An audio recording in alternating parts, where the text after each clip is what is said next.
ನಮಸ್ಕಾರ ಸ್ನೇಹಿತರೆ, ಪ್ರಾಚೀನ ರಹಸ್ಯಗಳ ಸಂಚಿಕೆಗೆ ಸ್ವಾಗತ. ಇಂದು ನಾವು ಈಜಿಪ್ತಿನ ಪಿರಮಿಡ್ಗಳ ಆಕರ್ಷಕ ಜಗತ್ತನ್ನು ಅನ್ವೇಷಿಸಲಿದ್ದೇವೆ. ಪ್ರಾಚೀನ ನಾಗರಿಕತೆಯ ಅತ್ಯಂತ ಸಾಂಪ್ರದಾಯಿಕ ಮತ್ತು ಪ್ರಭಾವಶಾಲಿ ಸ್ಮಾರಕಗಳು. ಈ ಪುರಾತನ ಸೂಪರ್ ಸೀಕ್ರೆಟ್ಗಳ ಅದ್ಭುತಗಳನ್ನು ಅನ್ವೇಷಿಸಲು ನಾವು ಹಿಂದೆ ಪ್ರಯಾಣಿಸುತ್ತಿದ್ದೇವೆ. ನೀವು ನನ್ನೊಂದಿಗೆ ಸೇರಿಕೊಳ್ಳಿ. ಈಜಿಪ್ತಿನ ಪಿರಮಿಡ್ಗಳು ಪುರಾತನ ಕಲ್ಲಿನ ರಚನೆಗಳಾಗಿವೆ. ಅವುಗಳು ಫೇರೋಗಳು ಮತ್ತು ಅವರ ಕುಟುಂಬದ ಸಮಾಧಿಗಳಾಗಿವೆ. ಇಲ್ಲಿ ಫೇರೋಗಳ ಅಂದರೆ ರಾಜರು. ಈಜಿಪ್ಟ್ ನಲ್ಲಿ 3 ಪಿರಮಿಡ್ಗಳು ವಿಶೇಷತೆ ಇವೆ ಅಂತ ಹೇಳ್ಬೋದು. ಈ 3 ಪಿರಮಿಡ್ಗಳಲ್ಲಿ ಎಲ್ಲದಕ್ಕಿಂತ ಎತ್ತರ ಇರುವುದು the great pyramid of Giza. ಇದನ್ನ ಕುಫು ಪಿರಮಿಡ್ ಅಂತಾನೂ ಕರೆಯುತ್ತೇವೆ. ಪಿರಮಿಡ್ ಆಫ್ ಕಾಫ್ರೆ ಇದು 2ನೆಯ ಎತ್ತರದ ಪಿರಮಿಡ್ ಆಗಿದೆ. ಇದನ್ನು ಕುಫುವಿನ ಮಗ ಕಾಫ್ರೆ ನಿರ್ಮಿಸಿದ್ದ. ಇನ್ನು 3ನೇ ಪಿರಮಿಡ್ ಮೆನ್ಕಾರ್ನ್ ಇದು ಕಾಫರೆನ ಮಗ ನಿರ್ಮಿಸಿದ್ದಾನೆ. ಇದನ್ನು ಪ್ರಾಚೀನ ಪ್ರಪಂಚದ 7 ಅದ್ಭುತಗಳಲ್ಲಿ ಒಂದೆಂದು ಪರಿಗಣಿಸಲಾಗಿದೆ ಮತ್ತು ವಿಶ್ವದ ಕೆಲವು ಹಳೆಯ ಕಲ್ಲಿನ ಶಿಲ್ಪಗಳು. ಅತಿ ದೊಡ್ಡ ಮತ್ತು ಅತ್ಯಂತ ಪ್ರಸಿದ್ಧವಾದ ಪಿರಮಿಡ್ಗಳು ಗೀಜಾದಲ್ಲಿದೆ ಮತ್ತು ಹಳೆಯ ಸಾಮ್ರಾಜ್ಯದ 4ನೆಯ ರಾಜವಂಶದಿಂದ ನಿರ್ಮಿಸಲ್ಪಟ್ಟಿದೆ. ಪಿರಮಿಡ್ಗಳು ಅವುಗಳನ್ನು ನಿರ್ಮಿಸಿದ ಜನರು ಅಸಾಧಾರಣ ಕೌಶಲ್ಯಕ್ಕೆ ಸಾಕ್ಷಿಯಾಗಿ ನಿಂತಿವೆ. ಅವರು ಇತಿಹಾಸದ ಮೇಲೆ ಮೇಲುಗೈ ಸಾಧಿಸುತ್ತಾರೆ. ನಿಜವಾಗಿಯೂ ಹಿಂದಿನ ಮತ್ತು ಪ್ರಸ್ತುತ ಮಾನವ ಕುಲಕ್ಕೆ ಶ್ರೇಷ್ಠ ಸಾಧನೆಗಳಲ್ಲಿ ಒಂದಾಗಿದೆ. ಅವರು ಸಾವಿರಾರು ವರ್ಷಗಳ ನಂತರ ಎಲ್ಲಾ ಆರ್ಟ್ಸ್ ವಿರುದ್ಧ ನಿಲ್ಲುತ್ತಾರೆ ಮತ್ತು ಅವರ ಅಮರತ್ವದ ತುತ್ತೂರಿ. ಪ್ರಾಚೀನ ಅರಬ್ ಗಾದೆ ಹೇಳುವಂತೆ ಮನುಷ್ಯನು ಸಮಯಕ್ಕೆ ಹೆದರುತ್ತಾನೆ, ಆದರೆ ಸಮಯವು ಪಿರಮಿಡ್ಗಳಿಗೆ ಹೆದರುತ್ತಾನೆ. ಆದರೆ ಪ್ರಾಚೀನ ಈಜಿಪ್ಟ್ನಲ್ಲಿ ಈ ಬೃಹತ್ ರಚನೆಯನ್ನು ಏಕೆ ನಿರ್ಮಿಸಿದರು? ಅವುಗಳ ಮಹತ್ವ ಮತ್ತು ಅರ್ಥವೇನು? ಪ್ರಾಚೀನ ಉಪಕರಣಗಳು ಮತ್ತು ವಿಧಾನಗಳೊಂದಿಗೆ ಇಂಜಿನಿಯರಿಂಗ್ ಇಂತಹ ಸಾಧನೆಗಳನ್ನು ಸಾಧಿಸಲು ಅವರು ಹೇಗೆ ನಿರ್ವಹಿಸಿದರು ಮತ್ತು ಅವರ ಕಲ್ಲುಗಳಲ್ಲಿ ಯಾವ ರಹಸ್ಯಗಳು ಅಡಗಿವೆ? ಈ ಪ್ರಶ್ನೆಗಳಿಗೆ ಉತ್ತರಿಸಲು ಈಜಿಪ್ಟ್ ಸಮಾಜದಲ್ಲಿನ ಫೇರೋಗಳ ಪಾತ್ರವನ್ನು ನಾವು ಅರ್ಥ ಮಾಡಿಕೊಳ್ಳಬೇಕು. Great Pyramid is arguably the most enigmatic structure on the face of the earth. Built around 2500 BC, it is the tallest structure on Earth for more than 3,500 years. Built as gargantuan tombs of shining white limestone, the pyramids were designed to hide dark secrets of the dead. ಫೇರೋಗಳು ಕೇವಲ ರಾಜನಲ್ಲ, ಆದರೆ ಭೂಮಿಯ ಮೇಲಿನ ದೇವರು. ದೇವರುಗಳು ತಮ್ಮ ಮಧ್ಯವರ್ತಿಕೆಯಾಗಿ ಸೇವೆ ಸಲ್ಲಿಸಲು ಆಯ್ಕೆ ಮಾಡಿಕೊಂಡರು. ಪಿರಮಿಡ್ಗಳು ಸತ್ತ ರಾಜನ ಆರಾಧನೆಯ ಕೇಂದ್ರ ಬಿಂದುವಾಗಿತ್ತು. ಅದು ಅವನ ಮರಣದ ನಂತರ ಉತ್ತಮವಾಗಿ ಮುಂದುವರಿಯುತ್ತದೆ. ಅವರ ಸಂಪತ್ತು ಅವನಿಗೆ ಮಾತ್ರವಲ್ಲ, ಅವನ ಬಳಿ ಸಮಾಧಿ ಮಾಡಿದ ಸಂಬಂಧಿಕರು, ಅಧಿಕಾರಿಗಳು ಮತ್ತು ಪುರೋಹಿತರಿಗೂ ಸಹ ಆ ಸಂಪತ್ತನ್ನ ಒದಗಿಸುತ್ತಿದ್ದರು. ಪಿರಮಿಡಿನ ನಯವಾದ ತ್ರಿಕೋಣೀಯ ಬದಿಗಳು ಸೂರ್ಯನ ಕಿರಣಗಳನ್ನು ಸಂಕೇತಿಸುತ್ತವೆ ಮತ್ತು ರಾಜನ ಆತ್ಮವು ಸ್ವರ್ಗಕ್ಕೆ ಏರಲು ಮತ್ತು ದೇವರನ್ನು ಸೇರಲು ಸಹಾಯ ಮಾಡಲು ವಿನ್ಯಾಸಗೊಳಿಸಲಾಗಿದೆ. ಈಜಿಪ್ಟ್ ನಲ್ಲಿ ಇದುವರೆಗೆ ನಿರ್ಮಿಸಲಾದ ಮೊದಲ ಪಿರಮಿಡ್ ರಿಜೋಸರನ್ ಸ್ಟೆಪ್ ಪಿರಮಿಡ್ ಆಗಿದೆ. ಇದು ಸುಮಾರು 2630 BC ಯಷ್ಟು ಹಿಂದಿನದು. ಇದನ್ನು ಪ್ರಾದಿ ಮತ್ತು ವೈದ್ಯನಾದ ಹಿಹೋಟೆಪ್ ವಿನ್ಯಾಸಗೊಳಿಸಿದ ನಂತರ ಅವನು ಸ್ವಂತ ದೇವರಾದನು. ಇದು ಸಾಂಪ್ರದಾಯಿಕ ಮುಸ್ತಾಬಾವಾಗಿ ಪ್ರಾರಂಭವಾಯಿತು. ಇಳಿಜಾರದ ಬದಿಯೊಂದಿಗೆ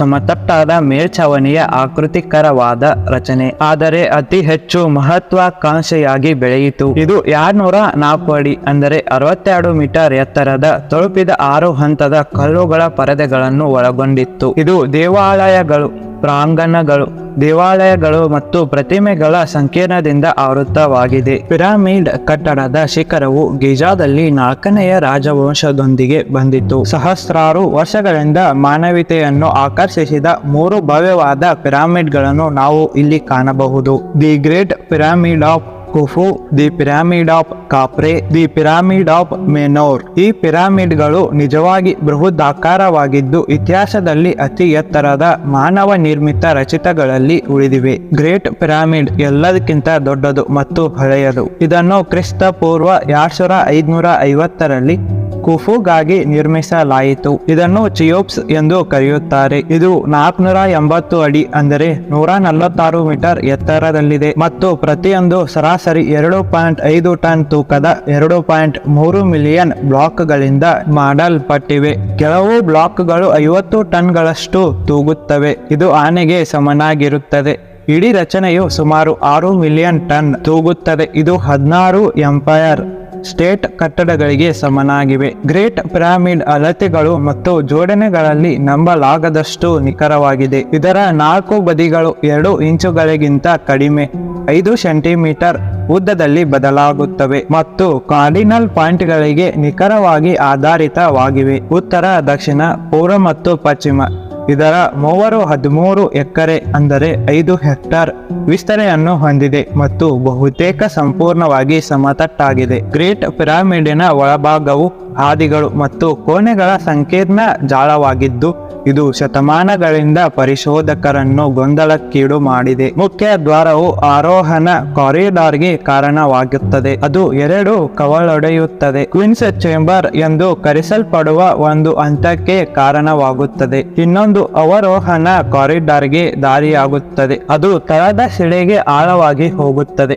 ಅಲ್ಲಿ ಚೇಂಬರ್ ಎಂಬ ಅಪೂರ್ಣ ಕೋಣೆ ಇದೆ. ಅಂತಿಮವಾಗಿ ಗ್ರ್ಯಾಂಡ್ ಗ್ಯಾಲರಿ. ಮತ್ತೊಂದು ಡೆಡ್ ಎಂಡಿಂಗ್ ಕಾರಣವಾಗುವ ಆರೋಹಣ ಕಾರಿಡಾರ್ ಇದೆ. ಅಲ್ಲಿಂದ ಕಿಂಗ್ಸ್ ಚೇಂಬರ್ಗೆ ಹೋಗುವ ಮತ್ತೊಂದು ಕಾರಿಡಾರ್ ಇದೆ. ಅಲ್ಲಿ ಖುಫುವಿನ ಸಾರ್ಕೋಫಾಗಸ್ ಇರುತ್ತದೆ. ಕಿಂಗ್ಸ್ ಚೇಂಬರಿನ ಮೇಲೆ ಪಿರಮಿಡಿನ ತೂಕವನ್ನು ದ ಗ್ರೇಟ್ ಪಿರಮಿಡ್ ತನ್ನ ಗುಪ್ತ ರಹಸ್ಯಗಳು ಮತ್ತು ರಹಸ್ಯಗಳ ಬಗ್ಗೆ ಅನೇಕ ಸಿದ್ಧಾಂತಗಳು ಮತ್ತು ಊಹಾಪೋಹಗಳಿಗೆ ಒಳಪಟ್ಟಿದೆ. ಇದು ಇನ್ನೂ ಪತ್ತೆಯಾಗದ ಗುಪ್ತ ಕೋಣೆಗಳು ಮತ್ತು ಹಾದಿಗಳನ್ನು ಹೊಂದಿದೆ ಎಂದು ಕೆಲವರು ನಂಬಿದ್ದಾರೆ. ಇದು ಗಣಿತ ಮತ್ತು ಖಗೋಳ ಜ್ಞಾನದ ಸಂಕೇತವಾಗಿದೆ ಎಂದು ಕೆಲವರು ನಂಬಿದ್ದಾರೆ. ಇದು ಅತೀಂದ್ರಿಯ ಅಥವಾ ಅಲೌಕಿಕ ಶಕ್ತಿಯನ್ನು ಹೊಂದಿದೆ ಎಂದು ಕೆಲವರು ನಂಬುತ್ತಾರೆ. ಇದು ಪ್ರಪಂಚಾದ್ಯಂತ ಇತರೆ ಪ್ರಾಚೀನ ಸ್ಥಳಗಳಿಗೆ ಸಂಪರ್ಕವನ್ನು ಹೊಂದಿದೆ ಎಂದು ಕೆಲವರು ನಂಬುತ್ತಾರೆ. ಇದು ದೊಡ್ಡ ಯೋಜನೆ ಅಥವಾ ಭವಿಷ್ಯವಾಣಿಯ ಭಾಗವಾಗಿದೆ ಎಂದು ಕೆಲವರು ನಂಬುತ್ತಾರೆ. ಖುಫು ಪಿರಮಿಡ್ ಕುಫಾ ಪಿರಮಿಡ್ಗಿಂತ ಸ್ವಲ್ಪ ಚಿಕ್ಕದಾಗಿದೆ, ಆದರೆ ಎತ್ತರವಾಗಿ ಕಾಣುತ್ತದೆ ಏಕೆಂದರೆ ಇದನ್ನು ಎತ್ತರವಾದ ನೆಲದ ಮೇಲೆ ನಿರ್ಮಿಸಲಾಗಿದೆ. ಇದು ಖುಫುವಿನ ಮಗ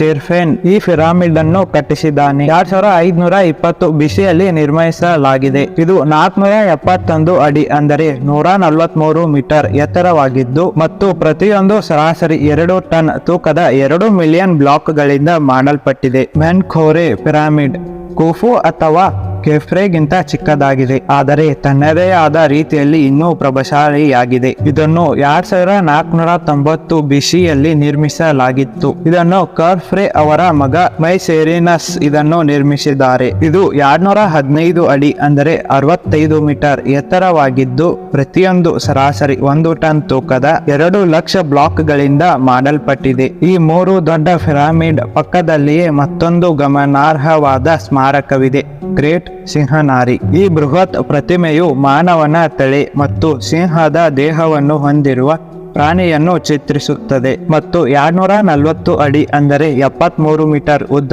66 ಅಡಿ ಅಂದರೆ 20 ಮೀಟರ್ ಎತ್ತರ ಮತ್ತು 20 ಅಡಿ ಅಂದರೆ 6 ಮೀಟರ್ ಅಗಲವನ್ನು ಹೊಂದಿದೆ. ಇದು ಸೂರ್ಯೋದಯದ ಕಡೆಗೆ ಅಂದರೆ ಪೂರ್ವ ದಿಕ್ಕಿಗೆ ಮುಖ ಮಾಡಿದೆ ಮತ್ತು ಸಹಸ್ರಾರು ವರ್ಷಗಳಿಂದ ಗಿಜಾದ ಮೇಲೆ ಕಾವಲು ಕಾಯುತ್ತಿದೆ. ಈ ನಿಗೂಢ ಆಕೃತಿಯ ಮೂಲ ಮತ್ತು ಉದ್ದೇಶ ಇನ್ನೂ ಚರ್ಚೆಯಲ್ಲಿದೆ. ಇದು ಖುಫುವನ್ನು ನಿರ್ಧರಿಸುತ್ತದೆ ಎಂದು ಕೆಲವರು ನಂಬುತ್ತಾರೆ. ಅವರ ಪಿರಮಿಡ್ ಅದರ ಹಿಂದೆಯೇ ಇರುತ್ತದೆ. ಪುರಾತನ ನಾಗರಿಕತೆಯ ಅತ್ಯಂತ ಅದ್ಭುತವಾದ ಮತ್ತು ಶಾಶ್ವತವಾದ ಸ್ಮಾರಕಗಳಾಗಿವೆ. ಈಜಿಪ್ಟ್ ಪಿರಮಿಡ್ಗಳು ಸುತ್ತುವರೆದಿರುವ ಕೆಲವು ಸಂಗತಿಗಳು ಮತ್ತು ರಹಸ್ಯಗಳು ಇವು. ಅವರು ನಂಬಲಾಗದ ಸಾಧನೆಗಳು, ನಂಬಿಕೆಗಳು ಮತ್ತು ಅವುಗಳ ನಿರ್ಮಿಸಿದ ಜನರ ಸಂಸ್ಕೃತಿಯನ್ನು ಬಹಿರಂಗಪಡಿಸುತ್ತದೆ ಮತ್ತು ಅವರ ರಹಸ್ಯಗಳು ಮತ್ತು ಅರ್ಥಗಳನ್ನು ಬಿಚ್ಚಿಡಲು ಅವರು ನಮಗೆ ಸವಾಲು ಹಾಕುತ್ತಾರೆ. ಅವು ಮಾನವನ ಆತ್ಮ ಮತ್ತು ಅಮರತ್ವದ ಅನ್ವೇಷಣೆಗೆ ಸಾಕ್ಷಿಯಾಗಿದೆ.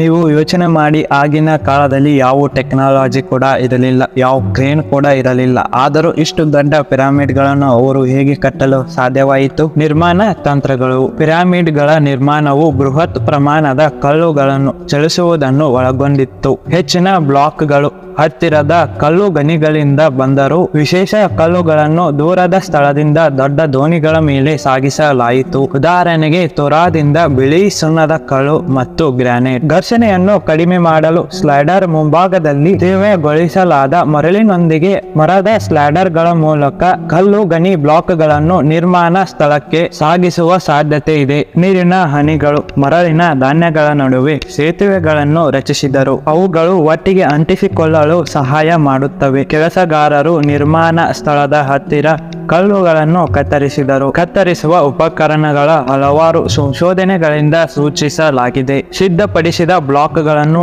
ಪೂರ್ವ ಸಿದ್ಧಪಡಿಸಿದ ಅಡಿಪಾಯಗಳ ಮೇಲೆ ಇರಿಸಲಾಯಿತು. ಒರಟಾದ ಚೌಕ್ ಮಟ್ಟ, ನೀರಿನ ಕಂದಕಗಳು ಮತ್ತು ಅನುಭವಿ ಸರ್ವೈಯರ್ಗಳನ್ನ ಬಳಸಿಕೊಂಡು ಅಡಿಪಾಯವನ್ನು ನೆಲಸಮಗೊಳಿಸಲಾಯಿತು. ಪ್ರಾಚೀನ ಈ ಸಂಚಿಕೆಯನ್ನು ವೀಕ್ಷಿಸಿದ್ದಕ್ಕಾಗಿ ಧನ್ಯವಾದಗಳು. ವಿಡಿಯೋ ಇನ್ಫಾರ್ಮೇಟಿವ್ ಅನಿಸಿದರೆ ಲೈಕ್ ಮಾಡಿ, ಶೇರ್ ಮಾಡಿ, ಜೊತೆಗೆ ಸಬ್ಸ್ಕ್ರೈಬ್ ಮಾಡೋದನ್ನ ಮರೆಯಬೇಡಿ. Thanks for watching. Take care. Bye bye.